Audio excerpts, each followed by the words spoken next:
Kelinci kecil mengandung seekor anak serigala, dan segera akan melahirkan. Namun, dia tidak tahu siapa ayah dari anak itu, karena saat itu dia baru saja masuk ke dunia binatang, dan menjadi kelinci kecil dalam masa estrus. Jadi dia menemukan seorang pria yang terluka parah dan pingsan di dekatnya.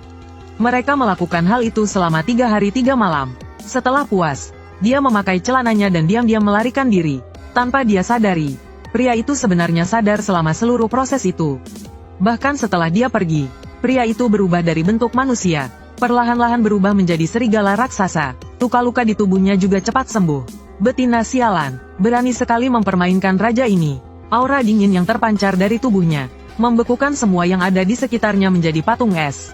Jadi ketika para bawahannya datang, wajah mereka langsung berubah drastis. Raja yang biasanya dingin dan tenang seperti salju, kini matanya dipenuhi dengan kemarahan yang ganas. Mereka tahu Raja Serigala mereka sedang marah. Hamba datang terlambat, mohon Raja menghukum kami. Namun, saat mereka mengangkat kepala, mereka langsung ketakutan sampai hampir kencing. Karena pakaian Raja mereka berantakan, dan ada bekas merah misterius di lehernya. Tapi Raja Serigala mereka adalah Raja Binatang terkuat di wilayah utara. Siapa yang berani mengambil kesempatan saat Raja sedang lemah? Mo Chen berbicara dengan suara dingin. Cari sampai ke dasar tanah. Dapatkan betina sialan itu dan bawa ke hadapanku. Mendengar itu, para bawahan hampir mengompol. Ternyata pelakunya adalah seekor betina. Apakah Raja Mulia mereka telah dinodai? Perlu diketahui bahwa di dunia ini, jumlah betina sangat sedikit. Biasanya satu jantan bisa memiliki 5 atau 6 betina. Setiap jantan yang diinginkan oleh betina harus tunduk. Tapi dengan kekuatan Raja Serigala mereka, hanya dia yang berhak memilih betina. Namun kini dia justru dimanfaatkan oleh betina yang tidak dikenal. Para bawahan langsung marah dan bersumpah akan menemukan betina itu dan membunuhnya di tempat. Setelah berkata demikian, mereka bersiap pergi mencarinya. Namun tiba-tiba Mo Chen memanggil mereka kembali. Siapa yang menyuruh kalian membunuhnya? Para bawahan bingung, tidak mengerti maksud raja mereka. Betina itu telah melanggar raja, tapi raja begitu lunak kepadanya. Apa istimewanya betina itu? Awalnya, Mo Chen juga ingin membunuh betina kecil yang telah menodainya. Namun bayangan kelinci kecil itu saat sedang bergairah, dan kelembutan tubuhnya dalam pelukan semakin jelas di benaknya, membuat hatinya terasa gelisah tanpa alasan, bahwa betina itu kembali dan serahkan padaku. Saat itu, Ziyue baru saja menerima ingatan pemilik tubuh sebelumnya, dan hanya ingin mengutuk nasibnya. Ternyata, pemilik tubuh sebelumnya adalah betina sampah yang dibenci semua orang dengan kesuburan rendah. Dia tidak hanya memiliki 2 kakak laki-laki yang sakit-sakitan, tetapi juga seorang ibu yang lemah. Hidup di wilayah utara yang tandus sungguh sulit baginya. Jadi, saat Raja Binatang wilayah utara, Raja Serigala Salju, melemah karena petir tribulasi, dia menggunakan bunga perangsang pada dirinya dan sang raja, berharap bisa menjadi pasangan Raja Binatang wilayah utara dan menikmati kemewahan. Namun, sebelum berhasil, dia malah disambar petir tribulasi sang raja hingga mati. Dan gadis yang melintasi dunia ini tiba tepat saat efek obat mulai bekerja. Untuk menghindari dirinya dimasak menjadi kelinci pedas, dia hanya bisa memanfaatkan situasi dan melarikan diri setelahnya. Untungnya, kekuatan elemen kayu yang dia bangkitkan di dunia apokaliptik, serta ruang penyimpanannya juga ikut terbawa ke dunia ini. Meskipun tubuhnya kembali ke bentuk semula, lingkungan alami murni di dunia binatang ini sangat cocok untuk meningkatkan kekuatan elemen kayunya. Di dunia binatang ini, dia masih bisa bertahan dengan baik. Saat itu, perutnya tiba-tiba berbunyi keroncongan. Barulah Ziyue menyadari bahwa sejak melintasi dunia ini, dia belum makan apapun. Kini dia sudah kelaparan sampai perutnya menempel ke punggung. Tapi makanan di rumah sudah lama habis. Ibunya dan kakak sulungnya yang keluar mencari makan belum kembali. Melihat kakak keduanya yang pingsan karena keracunan setelah salah makan tumbuhan, Ziyue memutuskan untuk pergi mencari makanan sendiri. Sekalian menyerap energi tumbuhan untuk meningkatkan kekuatan elemen kayunya, agar nanti dia bisa menggunakan kemampuan penyembuhan untuk membantu kakaknya. Dia pergi ke sungai dekat pemukiman suku kelinci. Melihat ikan yang besar dan gemuk di sungai, mata Ziyue langsung berbinar. Binatang di dunia ini bahkan tidak tahu bahwa beberapa tanaman bisa dipetik dan dimakan. Mereka hampir sepenuhnya bergantung pada berburu untuk bertahan hidup, sehingga ikan dan udang di sungai ini begitu banyak hingga bisa ditangkap dengan tangan kosong. Ziyue mengasah ujung kayu menjadi runcing dan mulai menangkap ikan. Dalam waktu singkat, dia sudah mendapatkan 10 ekor ikan seberat 7 hingga 8 jin. Dia mengikat ikan-ikan itu dengan tali rumput dan berjalan pulang. Di sepanjang jalan, dia sesekali menyentuh bunga, rumput, dan pepohonan untuk menyerap sedikit kekuatan elemen kayu. Di tengah perjalanan, dia juga menangkap seekor ayam liar dan menemukan beberapa telur. Setelah pulang, Ziyue membersihkan ikan dan ayam lalu mencincangnya. Dia membuat daging ikan menjadi bakso ikan. Kemudian merebus telur dengan panci batu. Saat kakaknya, Ye Chuan, dan ibunya, Ye Lu, kembali. Mereka langsung mencium aroma makanan yang sedap. Saat berburu, mereka bertemu dengan binatang buas tingkat 5 dan hampir terluka. Ye Chuan dan Ye Lu hanya memiliki kekuatan tingkat 3. Jelas mereka tidak bisa mengalahkannya. Meskipun mereka kembali dengan selamat, mereka tidak membawa hasil buruan apapun. Awalnya, mereka mengira hari ini akan kelaparan. Tidak menyangka Ziyue berhasil mendapatkan makanan. Namun, saat melihat ikan dan telur itu, mereka langsung merasa iba. Apakah anak ini benar-benar kelaparan? Sampai harus memakan makanan menjijikkan ini? Yue, ikan ini punya banyak duri. Tidak bisa dimakan. Bisa menusuk tenggorokan. Ziyue sangat senang melihat kakaknya dan ibunya telah kembali. Ibu, jangan khawatir. Selama daging ikan dicincang halus dan dibuat menjadi bakso, tidak akan ada durinya. Menambahkan beberapa bumbu juga bisa menghilangkan bau amis. Dan telur ini bukan untuk dimakan mentah. Harus direbus terlebih dahulu. Sambil berbicara, dia mengupas sebutir telur untuk Ye Lu. Ye Lu menggigitnya dengan setengah ragu. Mata mereka langsung terbelalak. Sangat lezat, ini benar-benar mengguncang pemahamannya selama ini. Setelah mencicipinya, kakaknya juga berseru gembira. Siapa sangka makanan sekecil ini bisa begitu enak. Jika binatang berduri juga bisa dimakan, maka suku kelinci kita tidak perlu kelaparan lagi. Nanti kita berikan sebagian kepada kepala suku sekaligus pamanmu. Lalu biarkan dia mengatur orang untuk menangkap ikan. Suku kelinci kita tinggal di dekat sungai. Dan ada begitu banyak ikan di sana. Jika kita belajar menangkap ikan, kita bisa menggunakannya sebagai makanan. Ziyue adalah seseorang yang tahu membalas budi dan membalas dendam dengan jelas. Setelah ayah mereka meninggal, paman mereka, yang juga kepala suku, selalu membantu mereka. Tentu saja, dia juga ingin membalas budi itu. Meskipun makanan sedikit, mereka bertiga makan dengan puas. Namun, saat sedang makan, Ziyue tiba-tiba merasakan kehangatan di perutnya. Seperti ada aliran hangat yang mengalir. Namun, dia tidak terlalu memikirkannya dan melanjutkan makan. Sementara itu, di tempat lain, Mo Chen yang sedang bermeditasi, tiba-tiba membuka matanya dengan tajam. Dia merasakan ikatan darah yang sangat kuat. Dia memiliki seorang keturunan, tapi bagaimana mungkin? Mo Chen tampak tidak percaya. Karena dulu, dalam pertempuran besar melawan monster sihir tingkat tinggi, dia terluka parah. Bagi kaum binatang buas, sangat sulit untuk memiliki keturunan. Namun kini, dia dengan jelas merasakan darah dagingnya sendiri. Dan satu-satunya betina yang pernah dia sentuh, hanyalah kelinci kecil pada hari itu. Di sisi lain, setelah makan kenyang, Ziyue berbaring tidur nyenyak. Dalam mimpinya, dia melihat seekor anak serigala yang lucu. Matanya yang menggemaskan menatapnya tanpa berkedip, membuat hatinya meleleh karena gemas. Keesokan paginya, Ziyue bergabung dengan rombongan untuk memetik buah di hutan. Baru saja memasuki hutan, Ziyue langsung menemukan sejenis umbi-umbian. Matanya langsung berbinar. Benar saja, hutan purba di dunia binatang ini penuh dengan harta karun. Dia segera mengambil pisau tulang dan mulai menggali. Tindakannya tampak sangat aneh di mata para betina lainnya. Namun, karena pemilik tubuh sebelumnya terkenal sulit bergaul di suku ini, mereka tidak banyak bertanya. Sampai akhirnya, ketika Ziyue menggali keluar sebuah lobak besar dari tanah, seorang betina tak bisa menahan rasa penasarannya. Ziyue, apa ini? Ziyue menepuk-nepuk tanah yang menempel di lobak dan tersenyum.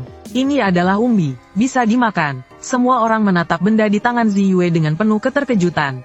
Mereka baru sadar bahwa jika makanan di bawah tanah ini bisa dimakan, mereka tidak perlu lagi hanya bergantung pada buah-buahan di pohon. Terutama karena buah-buahan di sekitar sini hampir habis dipetik. Jika ingin mendapatkan buah segar, mereka harus pergi ke bagian dalam hutan yang berbahaya. Namun, semua orang tetap berhati-hati. Bagaimanapun, ini berada di luar pemahaman mereka. Bagaimana jika itu beracun? Ziyue memahami kekhawatiran mereka. Dia langsung menggunakan pisau tulang untuk mengupas kulit lobak, kemudian menggigit umbi itu. Tak bisa disangkal, tubuh di dunia binatang ini memang mudah lapar. Dalam beberapa gigitan, Ziyue langsung menghabiskan satu lobak yang renyah dan manis. Semua orang terkejut dan takjub. Tatapan mereka terhadap Ziyue berubah menjadi penuh kekaguman dan rasa hormat. Kamu telah menemukan makanan baru. Untuk suku kita, kamu adalah pejuang paling berani di suku kita. Ziyue merasa sedikit malu melihat tatapan kagum mereka yang begitu tulus. Padahal dia hanya mengandalkan pengetahuannya dari dunia modern. Setelah itu, seluruh tim memenuhi keranjang mereka dengan lobak. Ziyue juga menemukan pohon kastanye dan halten. Sayangnya, buahnya belum matang. Namun, Kekuatan elemennya bisa mempercepat pertumbuhan tanaman apapun. Lagi pula, tempat ini tidak jauh dari desa suku mereka. Dia bisa kembali nanti sendirian, dan memasukkan semua ini ke dalam ruang penyimpanannya. Bagaimanapun, keberadaan ruang itu tidak boleh diketahui orang lain. Saat berjalan pulang, Ziyue menemukan tanaman liar di pinggir jalan. Saat sedang menggali tanaman itu, dia merasa seperti sedang diawasi. Namun, ketika dia mengangkat kepala dan melihat sekeliling, tidak ada yang aneh. Tanpa dia sadari, perasaannya itu memang nyata. Dua bawahan setia sedang mengumpulkan informasi, dan melaporkannya kepada raja mereka. Sue Feng dan Sue Lei hampir menangis. Raja mereka yang begitu sempurna bak dewa binatang, ternyata telah dinodai oleh betina kelas rendah itu. Yang mulia, itu adalah kesalahan kami. Tapi jangan khawatir, Yang mulia. Saat kami menemukannya, dia sedang menggali rumput di tanah. Dia bahkan mengatakan itu bisa dimakan. Kemungkinan besar tanpa kita lakukan apa-apa, dia akan mati kelaparan di musim dingin. Itu sudah cukup sebagai balas dendam untuk Yang mulia. Namun sebelum Sue Lei bisa menyelesaikan kata-katanya, tatapan dingin tajam seperti bilah es langsung menusuknya. Sekejap, Sue Lei merasa tubuhnya berkeringat dingin dan tak berani bicara lagi. Raja mereka sedang marah. Apakah dia baru saja mengatakan sesuatu yang salah? Mungkinkah raja mereka benar-benar peduli pada betina kelinci itu? Apakah raja mereka yang selalu suci dari dunia ini akan jatuh ke dalam nafsu duniawi? Mereka benar-benar ingin menangis. Mo Chen menarik kembali tatapan peringatannya, lalu terus membaca informasi di tangannya. Ziyue, jadi itu namanya. Tanpa sadar, Mo Chen kembali teringat akan ekspresi menangisnya. Memikirkan itu, bahkan ujung jarinya pun terasa panas. Dia menginginkan kelinci kecil itu. Sementara itu, tanpa sadar dirinya sudah menjadi incaran. Ziyue dengan penuh semangat mengumpulkan sekeranjang besar jamur. Melihatnya menggali jamur, wajah semua orang berubah drastis. Ziyue, itu benar-benar tidak bisa dimakan. Itu beracun, bisa membunuhmu. Iya, benar, nenek moyang suku kelinci kita pernah memakannya, dan langsung mati di tempat. Semua orang panik mencoba menghentikan Ziyue. Melihat tatapan peduli mereka, hati Ziyue terasa hangat. Dia dengan sabar menjelaskan, jamur yang tumbuh di padang rumput yang bersih ini, yang berwarna abu-abu, tidak beracun. Itu bisa dimakan, tapi yang berwarna ungu cerah itu beracun. Tidak boleh dimakan. Melihat mereka tidak percaya, Ziyue berkata bahwa dia akan memasaknya malam ini. Kalian bisa lihat sendiri apakah aku masih baik-baik saja besok. Karena tidak bisa membujuknya, mereka hanya bisa menatap dengan pasrah. Saat Ziyue menggali lebih banyak jamur untuk dibawa pulang, Ye Lu dan Ye Chuan awalnya juga menentang makan jamur. Tapi mereka akhirnya luluh karena Ziyue terus meyakinkan mereka. Setelah mereka mencicipi sup jamur, mereka bertanya-tanya bagaimana mungkin ada sesuatu yang begitu lezat di dunia ini. Sungguh enak, melihat ibunya dan kakaknya makan dengan bahagia. Ziyue juga tersenyum. Di dalam hatinya, dia merasakan kepuasan yang aneh. Dia sangat menyukai perasaan hangat saat bersama keluarga. Malam itu, setelah seluruh suku kelinci tertidur, Ziyue diam-diam bangun. Dia berubah menjadi bentuk kelinci dan dengan cepat melesat ke hutan tempat siang tadi. Di sana, dia menemukan kembali pohon kastanya yang dia lihat sebelumnya.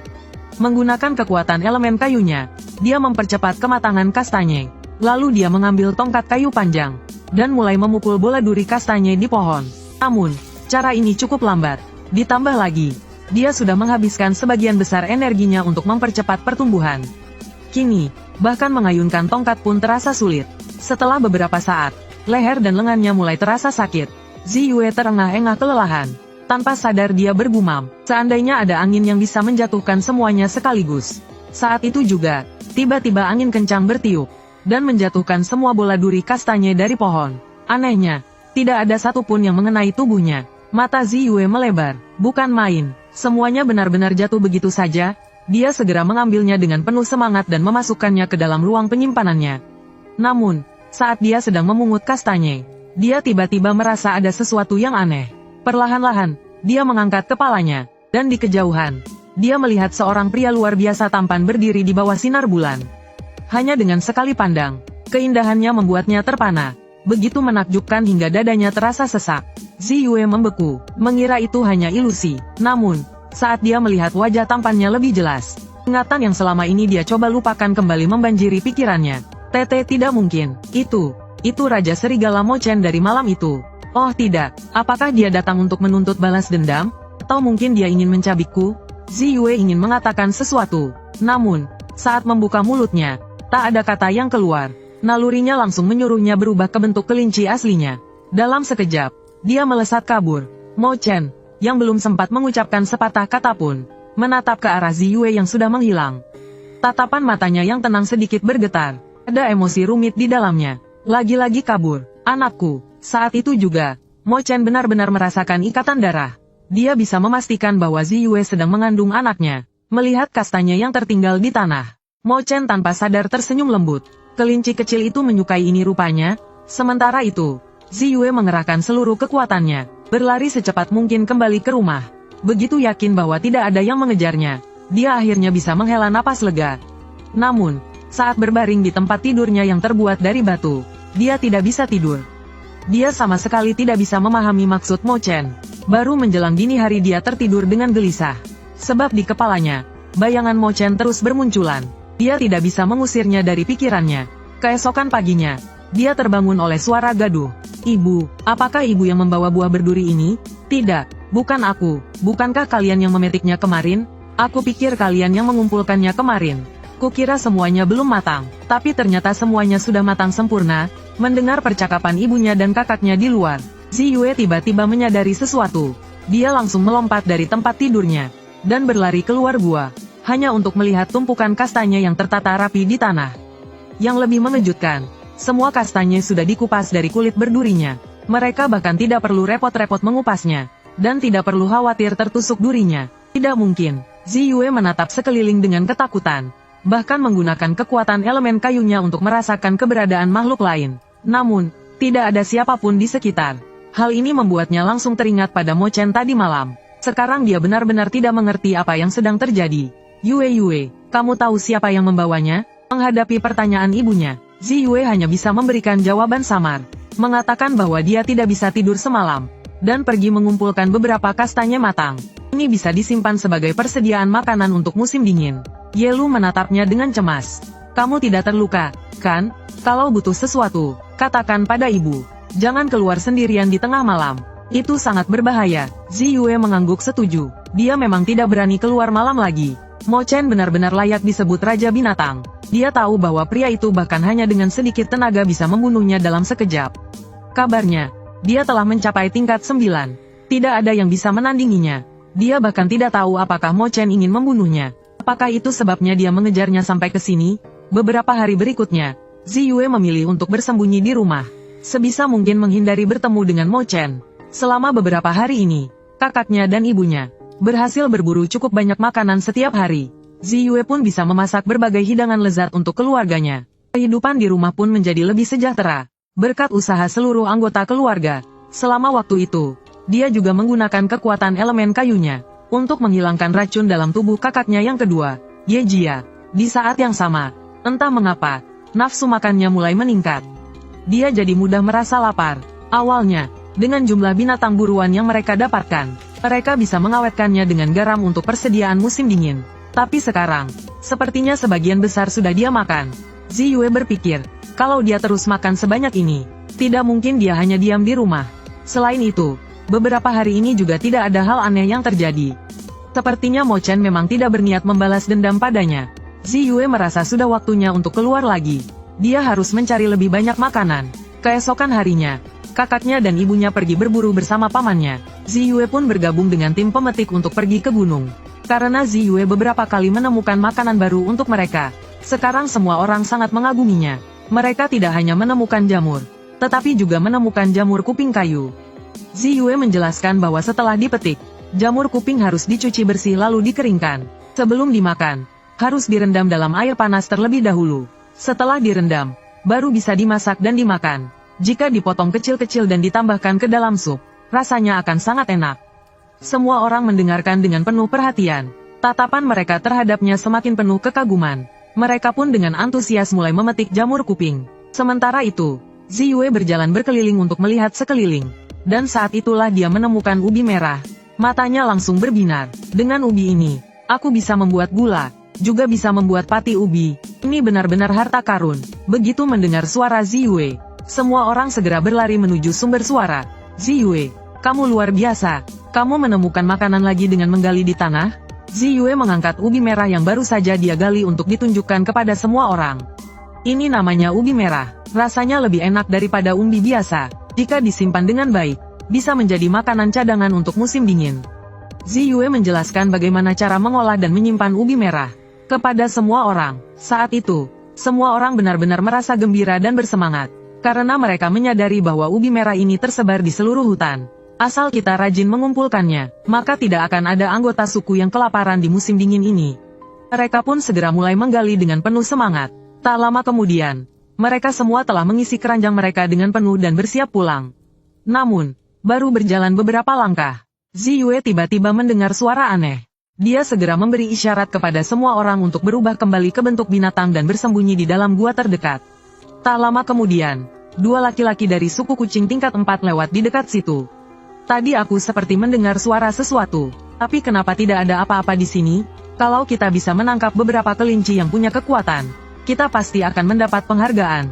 Ah, itu bukan masalah besar. Prajurit kita sudah mengepung pemimpin suku mereka. Begitu pemimpin suku kelinci mati, kita bisa merebut wilayah mereka dengan mudah. Mendengar ini, wajah semua orang langsung berubah. Suku kucing dan suku kelinci memang selalu bermusuhan. Jika mereka tertangkap, mereka pasti akan menderita. Ziyue segera mengambil keputusan untuk menyerang lebih dulu. Dia dengan paksa menyerap energi alam di sekitarnya untuk meningkatkan kekuatan. Dalam sekejap, dia melesat ke arah salah satu kucing, dan dengan cepat menebas lehernya dengan pisau tulang. Mata kucing itu melebar karena terkejut. Bahkan sebelum sempat bereaksi, dia sudah mati di tempat. Bahkan di saat terakhirnya, dia tidak bisa percaya bahwa dia mati begitu cepat. Kucing tingkat 4 lainnya tersadar, dan langsung menyerang Ziyue dengan kecepatan tinggi. Ziyue berusaha menghindar dengan susah payah. Namun, karena kekuatannya meningkat terlalu cepat, tubuhnya belum terbiasa dengan perubahan itu. Saat ini, bahkan perutnya mulai terasa sakit. Namun dia tidak bisa memikirkan rasa sakitnya sekarang. Dia harus membunuh mereka. Orang yang mengenal Ziyue pasti tahu bahwa dia adalah orang yang sangat melindungi keluarganya. Jika ada yang berani menyentuh keluarganya, maka mereka harus mati. Saat itu, anggota suku kelinci lainnya pun ikut membantu. Namun karena perbedaan kekuatan, mereka hanya bisa memberikan sedikit luka ringan pada kucing itu. Dengan banyaknya orang yang mengganggunya, kucing itu tidak bisa menyerang Ziyue. Hal ini memberi Ziyue sedikit kesempatan untuk bernapas. Melihat teman-temannya terluka parah demi melindunginya, Ziyue mengumpulkan seluruh kekuatannya dalam satu serangan. Dia mencari celah dan dengan tepat menebas leher kucing itu. Satu serangan, dan kucing itu pun mati. Semua orang terdiam. Mereka benar-benar terkejut. Mereka hampir tidak bisa mempercayai apa yang baru saja mereka lihat. Tak satu pun dari mereka menyangka bahwa seorang perempuan lemah bisa membunuh dua kucing tingkat 4. Namun sebelum mereka bisa bereaksi lebih jauh, mereka melihat Ziyue bersandar pada batang pohon dan muntah. Setelah membunuh kucing itu, Ziyue merasakan sakit tajam di perutnya. Kepalanya pun berputar hebat. Semua orang panik. Mereka langsung mengabaikan luka mereka sendiri dan bergegas memeriksa keadaan Ziyue. Ziyue beristirahat sejenak dan berkata, "Kalian semua pasti mendengar apa yang dikatakan dua kucing tadi. Mereka berencana mengepung dan membunuh kepala suku kita. Dalam situasi ini, keselamatan suku adalah yang utama. Kalian semua segera kembali dan beritahu mereka untuk siaga darurat. Aku khawatir suku kucing akan melakukan serangan mendadak dan menerobos masuk ke wilayah kita." Setelah mengatakan itu, Ziyue tidak peduli dengan reaksi orang lain.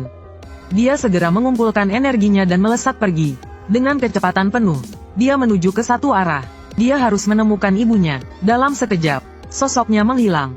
Melihat situasi ini, yang lain hanya bisa kembali ke suku untuk meningkatkan kewaspadaan. Ziyue menggunakan indranya untuk melacak keberadaan ibunya. Dengan kecepatan luar biasa, dia segera mencapai tempat di mana ibunya dan pamannya berada. Saat ini, mereka sedang dikepung oleh 6 prajurit suku kucing. Di antara mereka, 2 adalah petarung tingkat 5. Dan 2 lainnya tingkat 4. Meskipun pamannya adalah petarung tingkat 5, dia sedang ditahan oleh 2 petarung tingkat 5 lainnya dan tidak bisa bergerak. Sementara itu, 2 kucing lainnya mengayunkan pisau tulang mereka ke arah ibunya. Ziyue tanpa ragu langsung menerobos ke dalam pertarungan. Dengan kecepatan tinggi, dia menyerap energi dan menghancurkan formasi kepungan 4 kucing. Namun, karena baru saja menyerap energi yang melebihi batas tubuhnya, dia langsung memuntahkan darah dalam jumlah banyak. Yelu melihat Ziyue tiba-tiba muncul, dan bahkan melukai dirinya sendiri demi melindunginya. Wajahnya langsung memucat ketakutan. Tubuh Ziyue mulai goyah. Dia sudah memperkirakan kekuatannya dengan baik. Tapi entah kenapa, perutnya terasa sakit luar biasa. Rasa sakit itu begitu kuat hingga dia tidak bisa mengumpulkan energi lagi. Di saat yang sama, Tepat ketika Ziyue merasakan sakit luar biasa di perutnya dan memuntahkan darah, Mo Chen, yang sedang dalam meditasi, tiba-tiba membuka matanya. Kelinci kecil yang tidak bisa diam ini, para prajurit serigala di sekitarnya tercengang. Karena raja mereka belum pernah keluar dari meditasi di tengah jalan. Mereka semua penasaran apa yang telah terjadi. Saat Ziyue hampir jatuh ke tanah,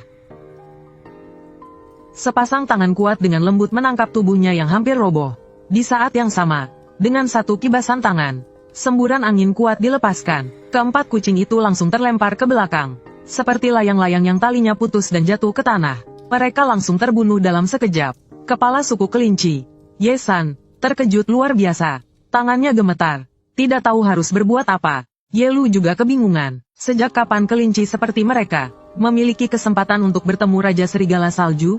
Belum lagi Raja Serigala Salju saat ini sedang menggendong putrinya. Namun, dia tidak berani bergerak maupun bertanya, karena aura Mo Chen saat ini terlalu kuat, membuatnya bahkan tidak bisa melangkah. Dia hanya bisa cemas menatap putrinya. Ziyue merasa pusing dan perutnya sakit.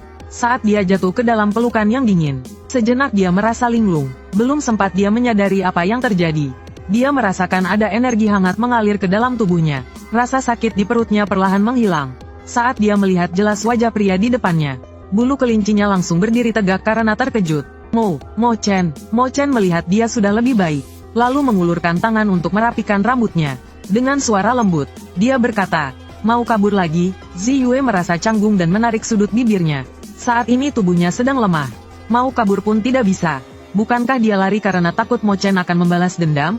Namun, dia tetap mengerucutkan bibirnya. "Terima kasih sudah menyelamatkan ibu dan pamanku tadi." Mo Chen menatap matanya yang jernih dan lembut. Hatinya tiba-tiba menjadi lunak. "Kau sedang mengandung anakku. Melindungi dan menjagamu adalah tugasku." Kata-kata itu bagaikan bom yang meledak di hadapannya. Nyaris membuat hati kelincinya berhenti berdetak. Apa, aku hamil?" Saat ini, dia tiba-tiba menyadari banyak hal yang aneh. Belakangan ini, dia sering bermimpi tentang seekor anak serigala putih yang menggemaskan. Selain itu, nafsu makannya meningkat drastis. Makan banyak tapi jarang ke toilet. Dan setiap kali menggunakan kekuatan elemen kayunya, perutnya terasa sakit. Tiba-tiba, Ziyue merasa sangat bahagia. Dia menatap perutnya dengan penuh kegembiraan. Sejak dulu, dia selalu ingin memiliki anak sendiri. Mo Chen terus memperhatikan ekspresinya dengan cermat, dan menyadari bahwa dia juga menyukai anak ini. Ziyue tiba-tiba tersadar sesuatu. Dia dengan erat mencengkeram lengan baju Mo Chen. Anak kita tidak apa-apa, kan?" Mo Chen melihat ekspresinya yang penuh kekhawatiran. Hatinya semakin melembut. Dia menenangkannya. "Jangan khawatir, dia baik-baik saja." Setelah Ziyue dibawa kembali ke suku oleh Raja Serigala Salju Mo Chen, berita ini langsung menyebar ke seluruh suku kelinci. Terlebih lagi, Mo Chen dengan mudah membantu mengalahkan suku kucing yang berencana menyerang suku mereka. Semua orang merasa cemas tetapi juga kebingungan. Ye San bahkan hampir kehilangan giginya karena terlalu banyak tersenyum. "Jangan khawatir, semuanya, bagaimanapun, suku kita akan sangat aman mulai sekarang. Tidak akan ada yang berani macam-macam." Lelucon, hanya karena Ziyue sedang mengandung anak Raja Serigala Salju, tidak akan ada binatang yang berani mengganggu suku kelinci. Sebagai seorang ibu, Ye Lu masih merasa ini seperti mimpi. Bagaimanapun, dia adalah Raja Binatang dari wilayah utara. Benarkah putrinya berhasil menaklukkan pria seperti itu? Saat ini, Ziyue sedang bersandar di tempat tidur batu. Dia merasa agak canggung menjelaskan. "Malam itu, sebenarnya aku tidak sengaja." Siapa yang akan percaya kata-kata itu? Jelas-jelas dia sendiri yang menaruh bunga perangsang. Meskipun itu dilakukan oleh tubuh sebelumnya, tapi dia yang berada di sini sekarang. Jadi itu tetap tanggung jawabnya. Mo Chen tidak segera menjawab. Dia hanya bertanya dengan suara pelan. "Mengapa kau melarikan diri?" Ziyue merasa bersalah. Dia bahkan tidak berani menatap wajah Mo Chen. Melihat reaksinya, Mo Chen pun menyimpulkan, "Kau takut padaku." Tatapan tajam Mo Chen membuat bulu kuduknya merinding. Hehehe, kau kan Raja Binatang. Aku hanya seekor kelinci tingkat rendah. Lalu karena bunga perangsang itu, aku pikir kau akan marah. Dan soal anak ini, awalnya aku juga tidak tahu." Ziyue dengan lemah berusaha menyiratkan bahwa dia tidak berniat menggunakan anak ini untuk mendekatinya. Namun, begitu dia mengatakan itu, suasana di ruangan menjadi lebih dingin. Bahkan terasa semakin berbahaya. "Kau pikir semua ini bisa diabaikan begitu saja? Setelah menggoda, lalu lari, menggunakan lalu membuang begitu saja?" Semakin Mo Chen memikirkannya, Semakin marah dia. Dia telah dikejutkan olehnya. Namun sekarang gadis ini ingin menganggap semuanya tidak pernah terjadi. Benar-benar binatang brengsek. Ziyue tiba-tiba sadar bahwa ini adalah dunia binatang buas. Jika seekor betina tidur dengan jantan lalu kabur tanpa jejak, itu benar-benar tindakan yang tidak bertanggung jawab. Ziyue menghindari tatapan Mo Chen. Dia tidak berani menatapnya. Aku tidak kabur. Tidak kabur. Aku hanya khawatir ibuku akan cemas. Jadi aku buru-buru pulang untuk melihat mereka. Ziyue benar-benar merasa bersalah. Dia hanya bisa mencari alasan seadanya. Mo Chen mengulurkan tangan dan menyelipkan rambutnya dengan lembut. Tatapannya penuh tekad. Kau takut. Tapi itu sia-sia. Melarikan diri juga sia-sia. Setelah mengusikku, kau tidak bisa pura-pura tak terjadi apa-apa. Mulai hari ini, aku adalah suamimu. Mendengar kata-kata penuh dominasi itu, hati Ziyue bergetar hebat. Raja Serigala Salju Mo Chen menjadi suaminya. Itu adalah sesuatu yang bahkan tak berani dia bayangkan. Namun, tiba-tiba dia memikirkan sesuatu. Lalu berkata, tapi kau tidak boleh punya betina lain. Seolah memanjakannya, dia menjawab, tidak ada betina lain. Hari-hari berikutnya, Mo Chen tetap tinggal di suku kelinci. Saat Ziyue memasak, dia membantunya di sisi. Ziyue mengeluh bahwa tempat tidurnya terlalu keras. Mo Chen pun berburu bulu binatang yang lembut dan nyaman untuknya. Entah dari mana, dia juga mendapatkan kerang langka dari wilayah utara. Dan menghiasi gua mereka dengan itu. Membuat banyak betina dari suku kelinci iri tak terkira.